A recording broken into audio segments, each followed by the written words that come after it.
It's hard to imagine that prior to the mid-80s, the organ was both one of the most popular instruments to own and to manufacture.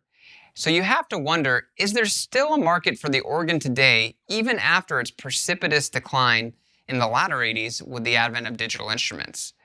That's what we're going to be looking at today with the Yamaha YC series.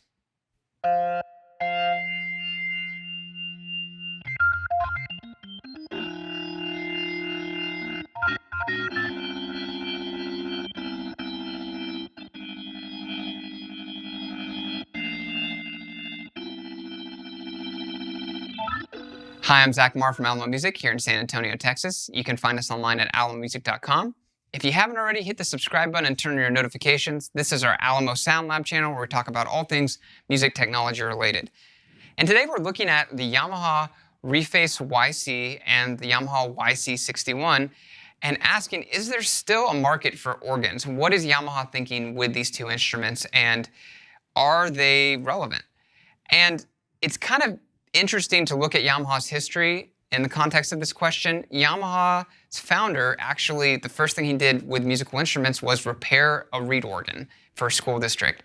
And they also were engaged in making reed organs at the very beginning of Yamaha's history. So the organ plays a massive role in Yamaha's lineage, as well as the lineage of music in general, being one of the oldest instruments that is still kind of relevant today.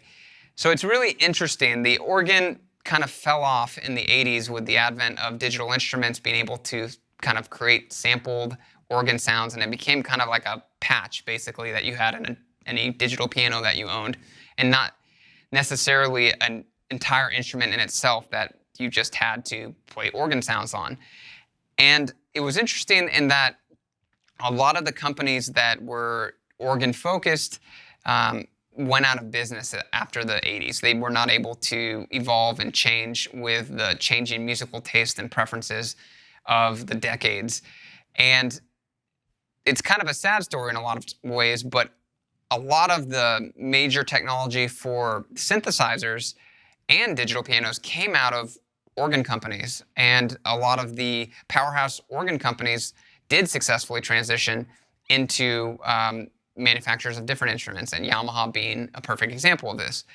And the YC series from Yamaha is a throwback to a series of instruments they produced in the 70s under the YC line, and it was a combo organ series.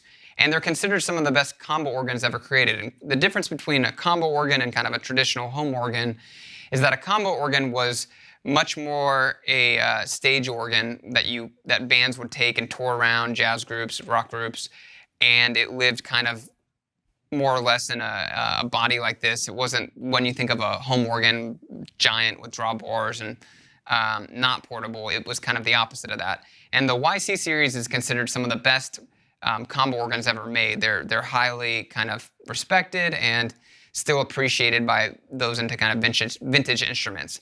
So it's really interesting that about 5 years ago, when Yamaha did their Reface series, they came out with the Reface YC, which is a tribute to their YC series. And if you look at it and you look at pictures of the old YC instruments, there is a lot of kind of visual nods to that original series and the way it's laid out and the color scheme, etc.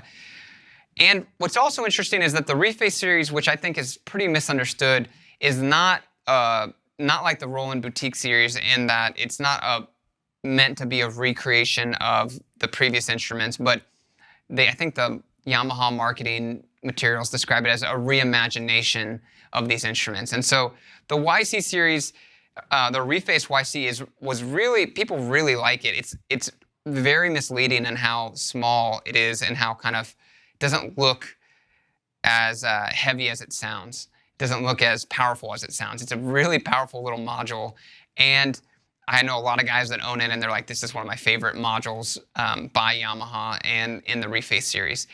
And it has, I think it models, I'm looking at it right now, it has 5 different vintage organs that it models, and it's kind of labeled with the first initial. And I think it's got a Hammond, it's got a Vox model, a Farfisa, and the Yamaha and the Ace Tone. And that's kind of the different, I think I mispronounced the Italian one, so you can roast me below. But that's the original kind of vintage organs that it's modeling. The modeling's fantastic. The technology that Yamaha uses to model that is inside the Reface YC is fantastic. It sounds awesome. And it's a pretty straightforward, it's got your drawbars right here, it's got a vibrato and chorus, and it's got a couple of effects with distortion and reverb. And it's a really powerful little machine, and people really like it. And it's so tactile, which has really been a trend the last 5 years to take digital pianos and synthesizers and stage pianos out of the menus and putting more controls in the hands of musicians. And so the Reface YC was really the first step there. And so then they came out this year with the YC61, which is really, you can think about it as a combo of a few of Yamaha's instruments. You can think about it as a combo of the Reface and the CP88, which was their stage piano they released last year. And really, it takes a lot of the elements of the CP88 and then adds a new kind of sound module inside of it with the Reface. It's not exactly the same voices in the Reface, but it has, I think, 5 organs that it models. It doesn't have the acetone or the, I think the original Yamaha, strangely enough, Yamaha organ. It's missing 2 of the voices. I forgot which ones exactly, but it's definitely missing the acetone. And it puts it here, and you have the same thing, drawbars, a lot more tactile, and onboard effects. And in addition, it adds the CP voicing, so it has digital piano voicing and an FM voicing. So what's really cool is it adds some basic FM sounds that you can go through and kind of layer between those 3 different sections. So, and it's also got some string sounds, some other things. So it's a really awesome board, and it's kind of a reimagination of what a YC series is. It isn't just an organ. It has other elements that you can combine with the organ, and it's a powerful little board and a contender for, I think, one of the best stage pianos on the market today. It's also definitely, in my opinion, was designed to compete with some of the Nord keyboards. There's, I forgot which Nord model it is, but there's some classic Nords that have been incredibly popular with drawbars on it, and I think Yamaha felt the pressure to respond to that in that musicians wanted tactile controls. They wanted the organ to come out of a menu and onto the interface, and it does. I think the YC61 does a great job of giving you that experience. Other highlights, I think, about the YC61 is the action. It's got a new kind of action in it. So typically organ actions are lighter than kind of a digital piano action. And I think they call it the waterfall action. And it's fantastic in that it does a good job of both being an organ action and actually a expressive piano action. It's not either, but it's nodding to both. And it's its own thing. And that's unique to this board, is the action that Yamaha designed for it. I really personally like it. I think it feels great, and it's not too stiff, so it's not too much like a piano action, but it's not too loose, and it has some weight to it, which is typically not found in an organ action. So I think that's a fantastic thing that they put in this design element. It's also incredibly sturdy. It feels great. And, I think if you're looking at these two, the Reface YC and the YC61. The Reface YC, I would say, is much more of a module that lives inside a studio. You can use it as a supplemental performance instrument and control it via MIDI. It's very powerful. But the YC61 is much more of a complete instrument. It's meant to be more of a primary board on stage, and great for people that focus primarily in kind of keyboard, some basic FM, string, bass sounds. It's more of a stage piano and kind of in that lineage, whereas I think the Reface YC is more of someone that's a tinkerer with sounds and likes to have a broader palette of kind of modules and likes to synthesize sounds more. So I would say that's more in that range and kind of direction. Both great boards, and they both sound fantastic. It's built with Yamaha quality, and it's also got the attention to sonic detail that's typical of Yamaha. So without talking too much more about it, there's a lot of information about all the specs that you can find on here. Let's listen to it so you get a sense of it, and then we'll follow up with the end.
So besides asking the question, are organs relevant today, you might be wondering, why are we talking about organs on a channel that primarily talks about synthesizers? And the answer to that is the organ was the proto-synth. It was the proto-workstation. The technology that went into building organs was the technology that went into building synthesizer technology and digital piano technology and all of the kind of advancements that happened in the later 80s and 90s. And the manufacturers that were organ experts were the ones that went and pioneered those different instruments. And largely because they wanted to get closer to certain sounds and explore different pathways for musicians. And the organ was left behind for its ability to do those things not as well as those other instruments, but what remained is still what is relevant today, and that is the sound of an organ itself, which I still think is an incredibly unique and magical sound. And it's really nice to see Yamaha allow musicians to experience the richness of that sound through more controls, because organ sounds are meant to be sculpted. They're incredibly complex instruments, and with more controls for the musician, they have a better sense of control over the sound and sound sculpting. And if you've never listened to rotary speakers in person or with an emulation and headphones, it's truly a kind of otherworldly experience. And when an organ is used wisely in a song, it can really unlock a lot of magic in the composition. So I'm a huge fan of organs. Even though they're not the most popular instrument, I think they're underrated. And if you've never played with an organ except organ 1, 2, and 3 on your workstation, please check out the Reface or the YC61 and get a sense of how powerful having a control set for changing the sound can be in your kind of playing and expression. It's a really different experience. So again, you can find us online at alamomusic.com. Please hit subscribe if you haven't already and turn on your notifications. And if you want to chat, you can find us again at the website. Send us an email, give us a call. We'd love to chat more about organs or any synthesizers or other music technology stuff. Thanks for listening today, and we'll see you next time.